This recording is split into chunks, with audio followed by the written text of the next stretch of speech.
तो hello everyone, कैसे हो साहब? बढ़िया साहब।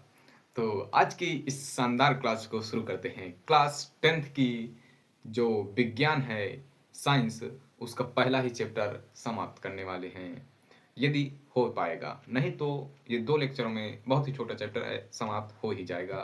तो इसे हम बहुत ही आसान शब्दों में करेंगे। चैप्टर का नाम है रासायनिक अभिक्रिया एवं समीकरण। शुरू करते हैं। तो देखिए कि क्या है कि रासायनिक अभिक्रिया एवं समीकरण, ये दो टॉपिक भी हैं हमारे और चैप्टर का नाम भी है। तो देखते हैं पहले रासायनिक समीकरण होता क्या है।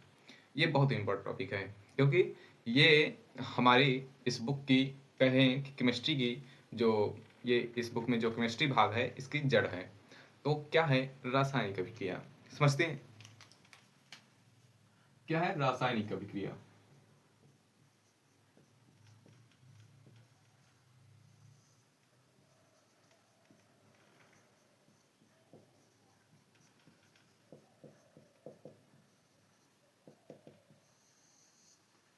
क्या होती हैं हमारी रासायनिक अभिक्रियाएं? तो देखिए कि रासायनिक अभिक्रिया एक ऐसी अभिक्रिया होती है जिसमें एक या एक से अधिक पदार्थों, हम कोई भी पदार्थ जैसे कि लें, यदि हम जल लें, इसका यदि हम दो पदार्थों में अपघटित या कह दें, यानी एक से अधिक पदार्थ का निर्माण कर दें, एक या एक से अधिक पदार्थ द्वारा एक या एक से अधिक पदार्थों का निर्माण कर दे, तो उसे रासायनिक अभिक्रिया कहते हैं। देखिए कैसे, जैसे कि हम, ये एक विकर है, विकर में यदि हम कहें कि इसमें क्या वाटर भरा है, क्या H2O, H2O हमारा भरा हुआ है। अब जब H2O भरा है तो इसमें दो अणु हमारे विद्यमान हैं। H2O में दो अणु विद्यमान है, एक तो है हाइड्रोजन और दूसरा है ऑक्सीजन। हाइड्रोजन, ये H2, ये जब हाइड्रोजन और ऑक्सीजन मिलकर H2O का निर्माण करते हैं। जैसे देखिए H2O, इसकी क्रिया कैसे बनती है? इसे अपघटित किया जाता है प्रकाश की उपस्थिति में, इसे अपघटित करते हैं, तब हमें O2 और H2 बाहर दोनों गैस निकल जाती हैं। जैसे कि ये है H2 गैस बाहर निकल आएगी और O2, ये गैस निकल आती हैं और ये कहें कि वो क्या है, वायुमंडल में फैल जाती हैं। अब H2 गैस, हाइड्रोजन गैस और O2 गैस निकल जाती हैं। अब H2O ये संतुलित में नहीं है, क्योंकि H2 तो है संतुलन में, लेकिन O2 यहाँ पर निकलती है गैस, जो एक प्रकार से कहें ये संतुलन नहीं है, क्योंकि O यहाँ पर एक ही है ऑक्सीजन और यहाँ पर दो हैं, इसलिए इसे संतुलित के लिए यहाँ पर 2 लगा देती हूँ। ओके। तो हमारी यही जो क्रिया पूरी बन जाती है, यही क्या कहलाती है? रासायनिक अभिक्रिया। ओके। तो क्या होती है रासायनिक अभिक्रिया? एक या एक से अधिक पदार्थ परस्पर अभिक्रिया करके एक पदार्थ हो सकता है, या फिर एक उदाहरण लेते हैं, जैसे कि एक छोटा सा बीकर है, इसमें H2O भरा हुआ है। ओके, H2O भरा है और इसमें इसमें शुगर या साल्ट डाल दें, नमक या चीनी कुछ भी डाल दो, तो यह क्या बन जाएगा? तो इसमें एक बिलियन, समझ रहे हैं, बिलियन ये एक प्रकार से बन जाता है। अब जब बिलियन बन जाएगा, आपने 9th में पढ़ा होगा बिलियन, तो ये क्या होता है? देखिए यहाँ पर अब क्या लिखता हूँ, ये क्या है? H2O है। इसमें यदि साल्ट साल्ट मान लो डाल दिया, NaCl, साल्ट हमने डाल दिया, तो क्या बन जाएगा? अब देखिए NaCl और H2O दो हैं हमारे अणु, यही कहता है कि एक या एक से अधिक पदार्थ, ये अणु हैं हमारे, या इसे हम पदार्थ कह सकते हैं, क्योंकि जल भी एक पदार्थ है। अणु, ये NaCl यानी नमक, जो साल्ट हम कहते हैं, वो भी एक पदार्थ है। अब जब ये दोनों मिलेंगे तो क्या होगा? जब मिलेंगे और ये टेम्परेचर पर टेम्परेचर पर जब ये मिलेंगे तो क्या होगा? ये क्या होगा? NaOH, सोडियम हाइड्रोक्साइड, अभी आगे चलकर पढ़ोगे, सोडियम हाइड्रोक्साइड क्या होता है? ये एक एल्कोहल का निर्माण होता है तथा क्या हो, और HCl अम्ल का, हाइड्रोजोइक अम्ल का निर्माण होता है। इसे हम फार्मिक अम्ल भी कहते हैं। ओके, HCl और NaOH का निर्माण हो जाता है। तो हमें क्या मिला? एक या एक से अधिक पदार्थ। पहला ये है कि एक पदार्थ हो गया और एक से अधिक पदार्थ हो गए मिलकर नए पदार्थ का निर्माण करें। ऐसा नहीं है कि एक ही नए पदार्थ का, चाहे एक हो, दो हो, कोई भी हो, लेकिन एक कोई नए पदार्थ का निर्माण कर देता है। ओके, जब ऐसा कर देता है तो वह है जो ये पूरी क्रिया विधि मिली, ये करना, ये पूरी अभिक्रिया बन गई, इसी को अभिक्रिया कह देते हैं। ओके, तो ये टॉपिक को करते हैं कंप्लीट और करते हैं नेक्स्ट, रासायनिक समीकरण। रासायनिक समीकरण बहुत ही छोटा टॉपिक है और ज़्यादा डीपली जाने की जरूरत नहीं है, ये कोई भी इसका उपयोग नहीं है।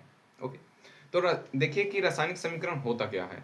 ये रासायनिक अभिक्रिया से रिलेटेड है कि रासायनिक अभिक्रिया में जो हमारी रासायनिक अभिक्रिया बनती है उसमें भाग लेने वाले प्रतीक, जैसे कि कार्बन का क्या होता है C, ऑक्सीजन का क्या होता है O, तथा सूत्र जैसे कि ऑक्सीजन का यदि जल कहें, ऑक्सीजन नहीं जल कहें, तो उसका सूत्र होता है H2O। तो सूत्रों के माध्यम से उसका जो संक्षिप्त प्रदर्शन कहलाता है वही रासायनिक समीकरण होता है। ओके, लिखते हैं क्या है कि रासायनिक अभिक्रिया में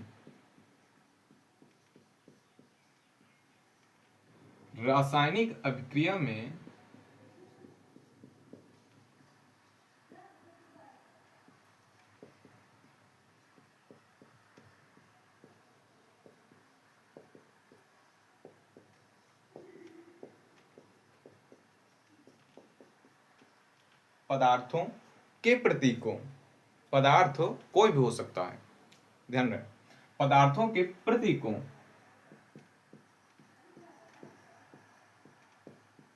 तथा या सूत्र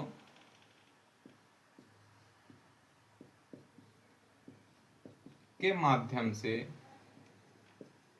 यदि उनका प्रदर्शन किया जाए, उसे प्रदर्शित किया जाए, तो वह रासायनिक समीकरण कहलाता है।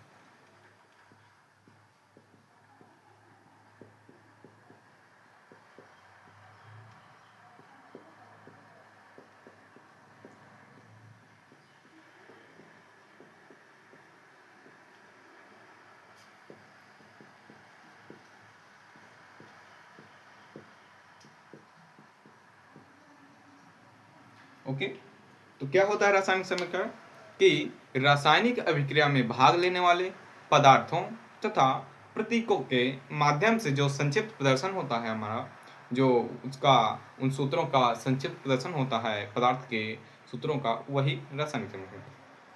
अब देखिए कैसे। अब जैसे हमने पहले क्या लिया था, हम उसी को ले लेते हैं, जल और नमक का मिश्रण विलयन।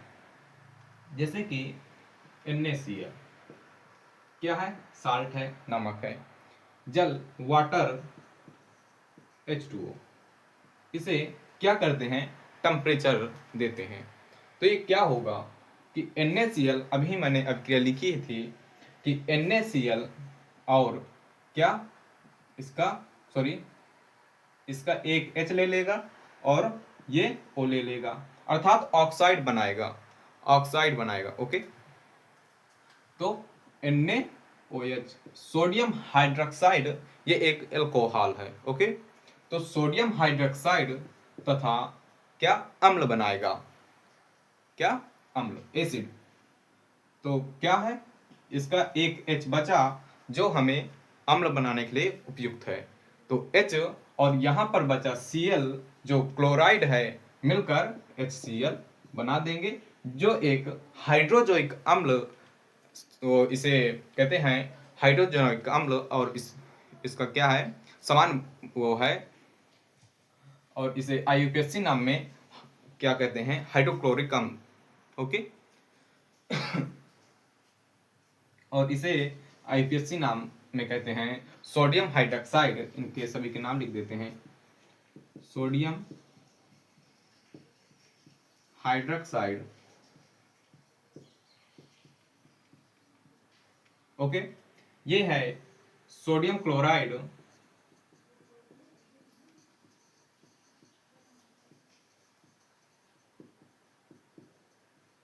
ये है वाटर, जल, और ये क्या है, हाइड्रोक्लोरिक अम्ल, या इसे क्या, हाइड्रोजोइक अम्ल, हाइड्रोक्लोरिक अम्ल।